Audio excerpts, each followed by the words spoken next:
WNYC Studios is supported by Wise. Wise, the smart way to manage the currencies you need around the world. With the Wise account, you can send, spend, and receive in up to 40 currencies with only a few simple taps. Be smart. Get Wise. Download the Wise app today. Terms and conditions apply. WNYC Studios is supported by Odoo. When you buy business software from lots of vendors, the costs add up and it gets complicated and confusing.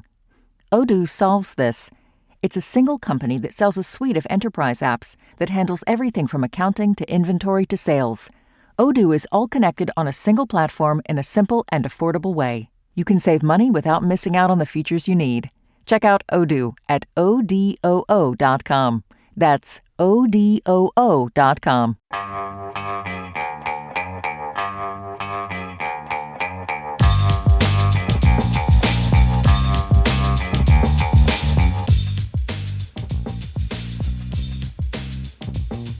Questions for Mayor Mamdani for tomorrow's Ask the Mayor segment, 212-433, WNYC 433-9692. Kate in Queens, you're on WNYC. Hi, Kate. Hi, Brian. I'm calling because I have a question for the mayor about tech in schools. Last week, the American Federation of Teachers issued a statement saying they wanted to limit screen time for kids. Last week, the chancellor of New York City Schools said something about revisiting their AI policy, and I kind of have a twofold question.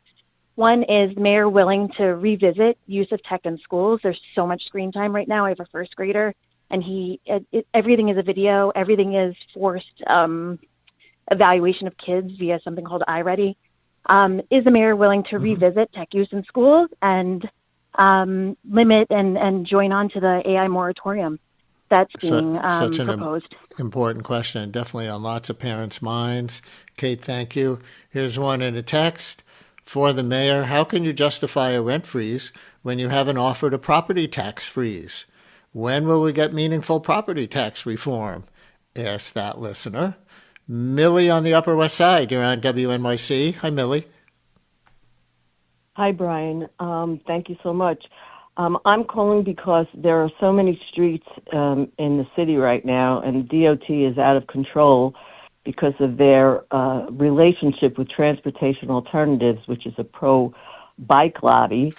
And they're not a safety group. Their biggest donors are Lyft, City Bike, and delivery apps. And the DOT is just out of control. They're barreling through all these street designs.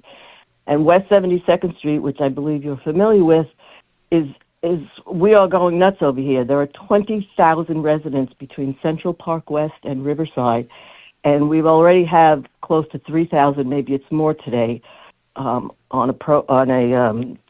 stop this, whether we can get an injunction or whatever, because they're barreling through.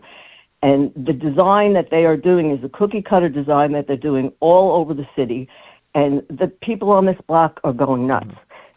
Millie, I'm going to leave it there and move on, but I hear you. Against the bike lane, or bike way, as you call it, for West 72nd Street, and in general, too many of them, you're saying? Here's another transportation one. Listener writes, why are you not supporting the Queens link, which could provide much needed transportation in a transit desert, in addition to park space that the Queensway will provide? So that's another one on that. Here's another transportation one. David in Manhattan, you're on WNYC. Hi, David. Hi, love the show. And my question is regarding the whole free bus issue. I'm totally against the idea of free buses in the city. So I would want him to explain like the specifics of his plan. I mean, how are you going to pay for the buses? How are you going to pay for staff? How are you going to pay for upgrades, maintenance, all this stuff? I mean, I feel like I've heard conflicting reports about this plan for free buses, and I want him to give us some specifics, even though I'm against the idea of it. David, thank you very much. Another one from a text. There are many areas of New York that seem to have a lot of litter. Is there any movement to make the city cleaner? How about community cleanup days? Another text, FDNY, Fire Department unions, are rallying on a fifth firefighter in engines, but there's still no negotiating the next city budget for FDNY or EMS.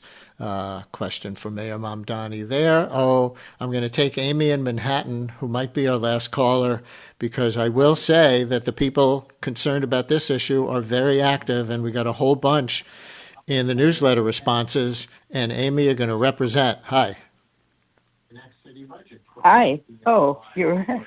Yeah, turn the radio off so you hear me in real time, not on delay. I'm sorry, I can't. I'll try to go away from it. I'm hoping that the mayor will continue to support those of us who want our medical coverage to remain the same and not push us into Medicare Advantage. And where do you feel the mayor stands on that now, as you understand I'm not it? sure. Because people have gone back and forth on that in the last administration, and I'm not sure yet about this one. Well, I'm not either. And it seemed that during his campaign, somewhat late, he came out against Medicare Advantage, but it wasn't clear. Thank you very much. All right, I can pretty much guarantee, based on the number of versions of that question that we've got, that I will ask the mayor tomorrow if he supports keeping retirees on traditional Medicare or the plan that was in the works to move many of them to Medicare Advantage. So thanks for your suggestions. We have a lot coming in. I'll keep reading the texts, and we'll do our first Ask the Mayor with Mayor Zohran Mamdani on tomorrow's Brian Lehrer show. That's going to be in the middle of the show at 11 o'clock when the mayor will join us. So hope you'll tune in then. And as for now, hope you'll stay tuned for all of it.